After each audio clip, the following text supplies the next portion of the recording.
Alors, bonjour à toutes et à tous. Pour vous donner un cadre un peu général concernant l'Italie, je vais préciser qu'il s'agit d'un cadre complexe à saisir en raison notamment des données publiques très lacunaires, malheureusement, et d'un poids du travail informel qui a déjà été évoqué, très important, surtout dans le secteur agricole. Il s'agit d'un cadre où il y a de très fortes restrictions aux voies légales d'entrée dans les pays, de plus en plus. Et cela va ensemble, on peut dire, à une exploitation extrême, y compris à travers des méthodes mafieuses des travailleuses et travailleurs étrangers avec ou sans papier. Je vais présenter du coup un focus sur la situation des travailleurs saisonniers étrangers en Italie, mais en particulier dans le secteur agricole où cette informalité répandue engendre des formes d'exploitation qui ont été définies par nombreux chercheurs comme des formes proches de l'esclavage moderne, véritablement. Là, juste pour vous dire, évidemment, l'Italie, historiquement, c'est un pays d'émigration plutôt, et on voit l'arrivée des migrants étrangers sur le territoire italien à partir surtout des années 80-90. Du coup, un phénomène relativement récent par rapport à d'autres contextes. Là, je vais aller un peu plus vite. Pour venir à la question justement du travail temporaire, il faut préciser qu'en Italie, il s'agit d'un type spécifique des contrats à durée déterminée avec des dynamiques particulières. Par exemple, il n'est pas soumis à la limite de 24 mois, suite auquel normalement les CDD sont obligés d'être transformés en CDI. Comme on les voit ici, les données nous disent que près de la moitié du travail temporaire concerne les secteurs agricoles, justement, au niveau des emplois formels, il y a une présence globalement dans le travail temporaire très importante des Italiens aussi. Mais il s'agit surtout des secteurs, par exemple, de la restauration, de l'hôtellerie, etc. En fait, les contrats temporaires peuvent être établis en accord avec les organisations syndicales seulement dans certains secteurs précis tels que le tourisme, la construction et l'agriculture.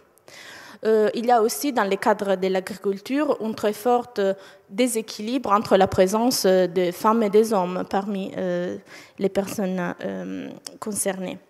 En parlant justement de la question de l'accès légal et illégal dans les pays, on voit très bien, à partir de ces graphiques de l'Institut italien des statistiques, qu'il y a eu, dans les années passées, des freins qui ont été mis au permis de séjour obtenu livré pour raison de travail. On voit une chute très importante. De 2011, on a 34,4% de ce type de permis, alors qu'en 2020, même si c'est l'année de la pandémie, du coup, évidemment, c'est un peu spécifique, il y a véritablement une chute. La situation actuellement change à nouveau. Il y a une reprise dernièrement, mais en tout cas, on sait que ce type de permis sont très, très contraints par rapport aux besoins affichés par les secteurs concernés. Il s'agit du coup d'un système de quotas d'entrée pour les étrangers extra-européens qui se fait à travers une organisation trisannuelle qui s'appelle Décret Flux et qui est un système très problématique en fait. Il est déjà inadéquat parce que on sait que par rapport aux demandes qui sont présentées par les employeurs, les taux de postes disponibles est très très limité. Le système est opaque. Il y a toute une filière de plusieurs étapes que je ne vais pas détailler, mais qui fait qu'il y a des marges aussi de possibilités de fraude qui sont faites envers l'État et contre aussi les travailleurs eux-mêmes, parce que le dépôt des demandes est fait par les employeurs. Et du coup, il y a des formes aussi de chantage, des demandes d'argent. Bon, bref, je vous laisse imaginer tout ça pour l'instant. Évidemment, le système est fait pour arriver à aboutir à une réduction des coûts de production liés aux activités agricoles. Il y a du coup une réduction des droits qui profitent à la fin aux géants aussi de l'agroalimentaire et de la grande distribution. Il s'agit d'une chaîne illégale qui est mise en place par les entrepreneurs frauduleux et les crimes organisés aussi, qui fait de la médiation pour les recrutements des personnes migrantes qui subissent les effets plus lourds de cette chaîne illégale. Il y a aussi une problématique liée aux lenteurs du système judiciaire et un manque structurel de contrôle par le ministère du Travail. Il y a des effectifs ultra limités au niveau des inspecteurs, un peu comme Catherine évoquait tout à l'heure dans le cas des États-Unis. Du coup, évidemment, il s'agit d'une situation qui empêche également de plus en plus les entrepreneurs honnêtes de rester compétitifs sur le marché. Du coup, pour se concentrer sur le secteur agricole, on peut dire que du coup, toutes les données que j'ai évoquées jusqu'à maintenant concernent évidemment les emplois formels et légaux.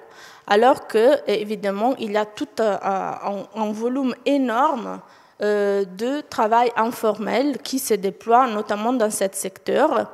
Il y a ce rapport de Open Policy, qui est une ONG qui, en 2022, estime que le poids de l'informalité en termes d'emploi sans contrat régulier s'élèverait au 32,5% dans l'agriculture, alors que dans l'économie en général, en Italie, on est sur un taux de 11%, en sachant que c'est quand même un taux très élevé globalement par rapport à d'autres pays.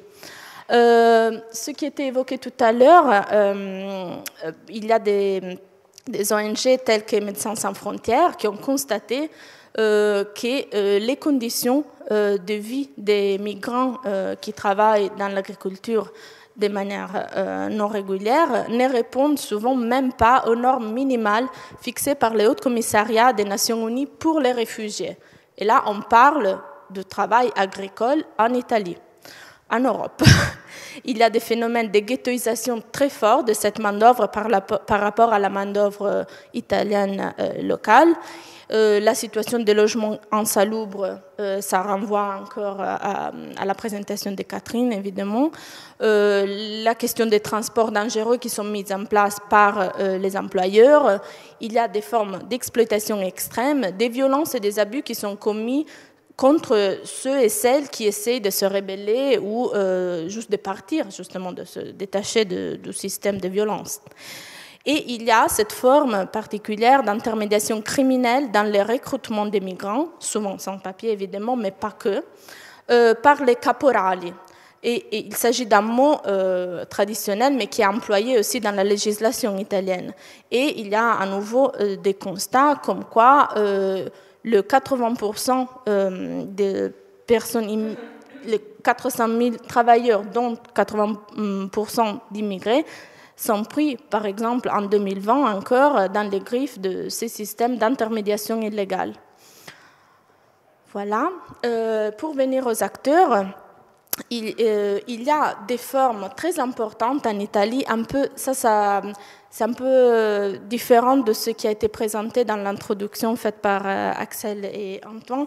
Il y a des formes importantes d'auto-organisation des personnes migrantes en Italie, un peu aussi, j'ai l'impression, par rapport au manque de soutien aussi des organisations syndicales plus représentatives. Il y a eu notamment en 2010 l'assassinat de deux travailleurs migrants qui avaient été en Calabre, qui avaient essayé de se révolter contre les systèmes d'exploitation. Et il y avait eu, du coup, des protestes, des mobilisations très importantes, même violentes, mais justement, il vient de dire, des communautés migrantes qui ont été dispersées vraiment par les pouvoirs publics à travers des véritables déportations de ces personnes dans d'autres endroits en Italie. Là, il y a où, heureusement, on forme, si vous voulez, des cercles virtueux, parce qu'un an après, les organisations de la CGIL concernant le secteur agricole et de la construction ont lancé une campagne qui s'appelait Stop Caporalato, qui a amené finalement, beaucoup d'années plus tard, à l'approbation d'une loi très importante contre cette forme d'intermédiation illégale qui était déjà sanctionnée. Mais là, ce qui se rajoute, c'est l'implication aussi des employeurs, des derniers bénéficiaires, si vous voulez, du système d'exploitation. Après, d'autres organisations syndicales, comme la FAI-CISL, par exemple, ont une approche un peu différente, plus de concertation et de collaboration aussi avec les organisations patronales et des mobilisations aussi sur le plan d'une coordination au niveau européen. Et du coup, voilà, il y a des campagnes qui sont lancées sur une base plus large. Voilà. Ce que je voudrais rajouter, c'est que il y a aussi en Italie des formes de syndicats unitaires de base qui, tout en restant minoritaires, sont probablement à présent les plus engagés dans l'organisation des travailleurs migrants et des sans-papiers en particulier. Et ces dernières années, on voit de plus en plus dans la presse des histoires du fait que les militants de ces syndicats sont souvent victimes d'agressions en lien avec notamment justement leur activité syndicale, vraiment d'agressions très violentes aux travailleurs et aux syndicalistes. Pour conclure, du coup, les abus contre les travailleurs sans papier, comme il a été déjà souligné auparavant, amènent à une dégradation des conditions générales de travail. Cette loi dont j'ai parlé contre le caporalato est insuffisante pour abattre un système qui est profondément ancré dans les territoires à travers ces pratiques mafieuses dont je vous ai dit, mais aussi renforcé par le capitalisme prédateur de la chaîne agroalimentaire. La majeure partie du travail des terrains visant à soutenir au quotidien les travailleurs et travailleuses est toujours assurée souvent par des ONG catholiques et laïques qui sont heureusement très présentes sur les territoires, mais qui ont des moyens insuffisants, évidemment.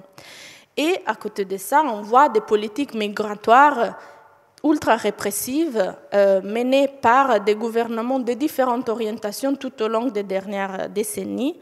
Ce sont des politiques qui n'empêchent pas l'arrivée et la présence des étrangers sur les territoires, mais les invisibilisent en réduisant leurs droits et en les exposant du coup au pouvoir de la criminalité.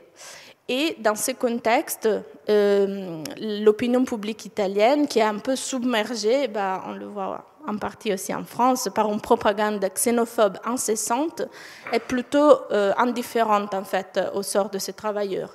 Les formes de ghettoisation marchent en fait malheureusement très bien. Et voilà, je compte. Merci.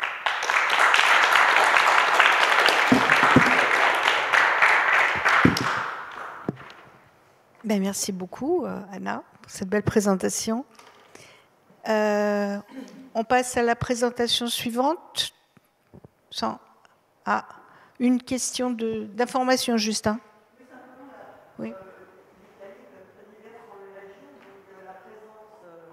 Oui, la présence justement des clandestins et puis la mafia est très variable. Donc, quelle est cette diversité, notamment Sicile, je crois que c'est vraiment très important.